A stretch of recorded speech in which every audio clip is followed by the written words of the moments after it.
Alam nyo, nang binabasa ko po itong kasaysayan na ito, daang libong taon na ho ang nakaraan, tumutulo yung luha ko.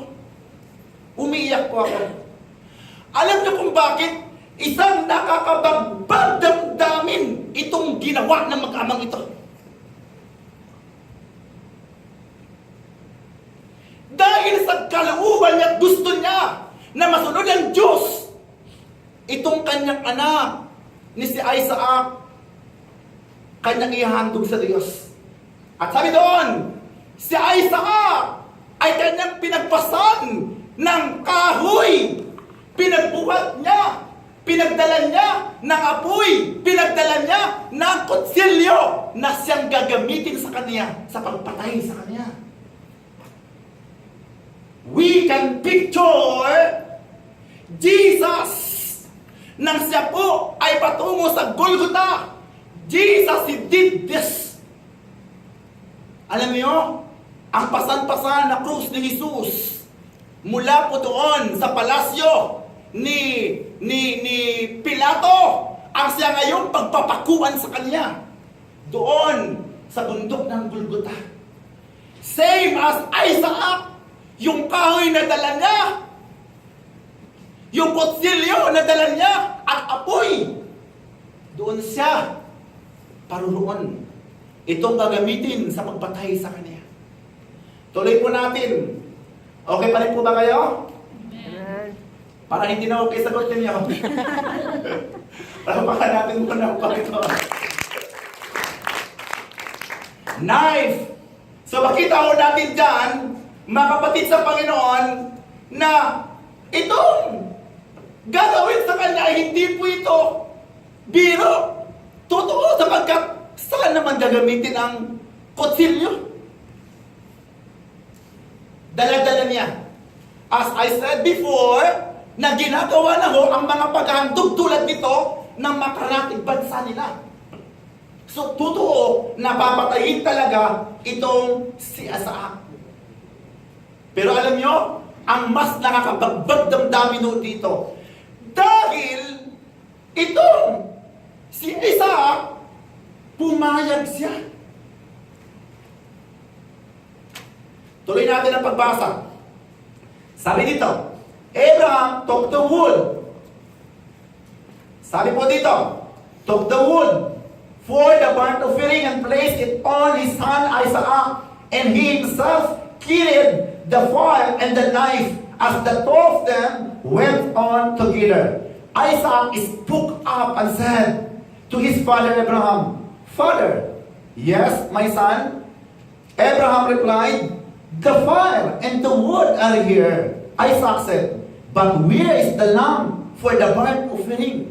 Now, this question of Isaac, ito ba'y bunga ng kanyang pagiging ignorance? I think hindi.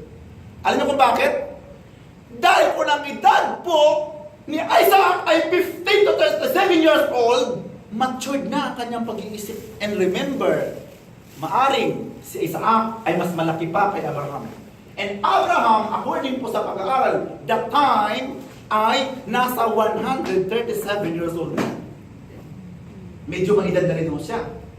Now, gusto kong sabihin sa inyo na mas malaki siya sapagkat yung anak ko kay Mrs. Nilinaw ko lang. Anak ni Mrs. na akong ama.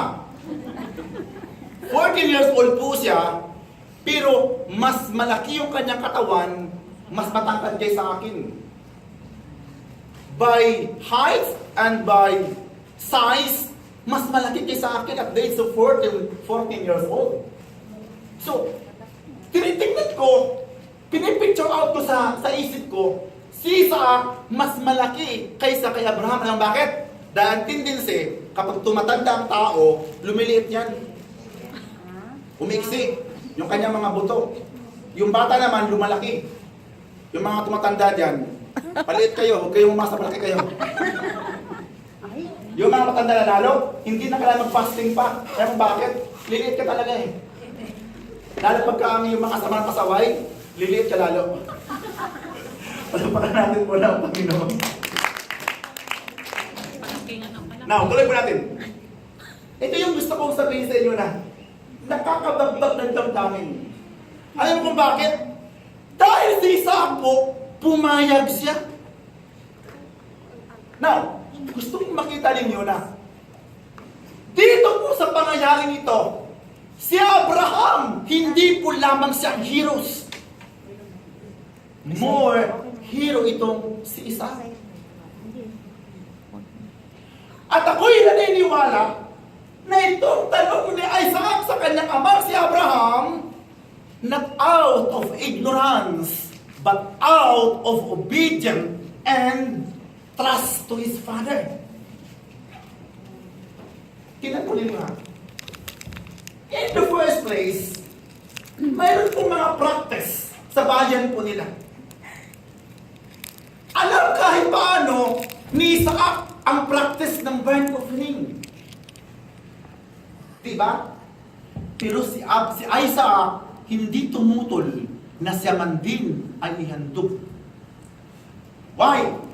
Sapagkat hindi lamang si Abraham ang may pananampalataya sa Diyos. Even Isaac, he totally submitted his heart. He totally believed and trusted to his father. Mas alam ng kanyang ama ang kanyang gagawin. Ibibigay ko ang aking buhay. Nakakabagbag ng damdamin. Kung ikaw, kung tayo kayang hingan, gagawin kaya natin ito? Ang bot. Palapakan natin muna ang Panginoon. Kaya ang tanong kaya dito where is the lamb? Where is the lamb? Pagsabi po ni Isaac, for the burnt offering. Nasaan ang tupa na ating ihahandog sa Diyos? Wow! Itong sagot ni Abraham. Verse 8. Abraham answered, God Himself will provide the lamb for the burnt offering, my son. Wow! Anong ating po makikita po dyan, mga kapatid sa Panginoon? God Himself provide. Kanina, sinubok po ang pananampalataya ni Abraham. Hanggang dumating sa punto na si Isaac naman ang dumating dito sa pagsubok. Pero same, nalampasan po nila ngayon. But now, nang sabihin po ni Abraham, God Himself will provide. Anong ating makikita dyan? That God will put to test. Ang Diyos na ngayon ang sinusubok ni Abraham. Nasabihin niya, bahala ang Diyos. Ang Diyos ang mag-provide. Ngayon, ang Diyos ang nasa testing table. Nakikita po ba ninyo? Ibinigay na ngayon ni Abraham sa kamay ng Diyos at ang Diyos na ngayon itong nakasalang. Alam niyo ba na ang Diyos ay nangahamon?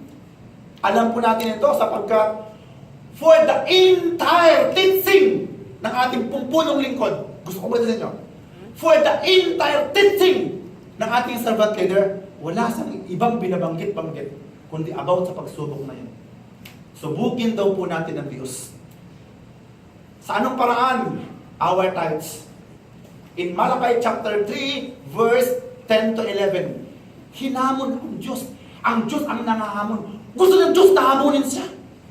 Pala. And for this time, nakahamon ng Diyos. Now, tingnan po ninyo. Pag ang Diyos hinamon po natin, ang Diyos nagpapahamon. Andiyan pa po ba kayo? Pumalakpak nga po yung mga nawawala na dyan. Palapakan natin muna ang Panginoon. Ang Diyos na ngayon, ang nandito ngayon sa testing table, nasabihin ni Abraham God will provide my son. Parang sinasabi niya, don't worry, my son. Ginawa natin ang part natin. Ginawa mo na ang part mo. Ngayon, ang part na ng Diyos, siya na ngayon ang bahala. Makailan at sa pag-ano at kailan ba natin ina-apply ang mga itong sitwasyon na kapag dumating sa puntong tayo na sa worst scenario ng ating mga buhay, ano ba ang ating nasa lubugin? Ano ba ang ating iniisip? Ano ba ang ating mga hakbang? Si Abraham, this time, andoon na sa isang senaryong kailangan niyang ang Diyos na ang sumugin. Hindi yung masamang sumugin ang Diyos, mga kapatid. At ang Diyos mismo ay humahamon ng pagsubok na yan. Tuloy natin. When they reached the place of God had told him, Abraham built an altar. There are arranged the wood on it. He bound his son Isaac and led him on the altar on top of the wood. Then he reached out his hand and took the knife to slay his son. Hindi po ito yung parang doon yung drama-drama lang, hindi ho. Totoo, gagawin niya. Ang pag-aalay po ng anumang burnt offering, yan ay inaalay po sa isang altar. Kaya ang ginawa po ni Abraham, nang dumating po sa doon sa bundok ng Moriah, kung saan itinuro ng Diyos na doon ay handog si Isaac, alam yung ginawa? Pagod si Abraham. Maaring gutom pa siya. Siyempre matanda na rin siya, mga kapatid. Pero hindi niya alintana yun. Agad-agad, gumawa siya ng altar, inayos niya ang kahoy, lahat pinaayos niya, at saka nang maayos niya ang kahoy, ginapos niya ito ngayon si Isaac. Si Isaac naman, mga kapatid, pumayag na pagkapos. Pumayag na siya ay patayin, like Jesus. Si Jesus hindi po pinatay. Pumayag po siyang patayin. Sapagkat wala namang pwedeng pumatay sa kanya. Like Isaac, pumayag siya. Ginapos na siya ngayon. Hawak-hawak na ngayon ni Abraham ang knife. At nang ito'y sasakin niya na, biglang mayroong isang tinig mula sa langit na nagsabi, tinawag na niyang pansin at sinabing, Abraham! Abraham! 2 times tinawag siya.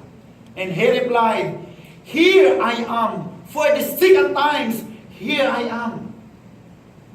Tinanong ninyo, sa laging pagtawag ng Diyos, andoon lagi ang tugon ni Abraham. Here I am. Hindi niyo po ba alam na ang Diyos tayo laging tinatawag? Pero ang tanong, ano ang ating tugon? Nasaan tayo kapag tinatawag ng Diyos? Si Abraham nandito sa harapan ng altar na kung saan siyang gumawa sa harapan ng Diyos.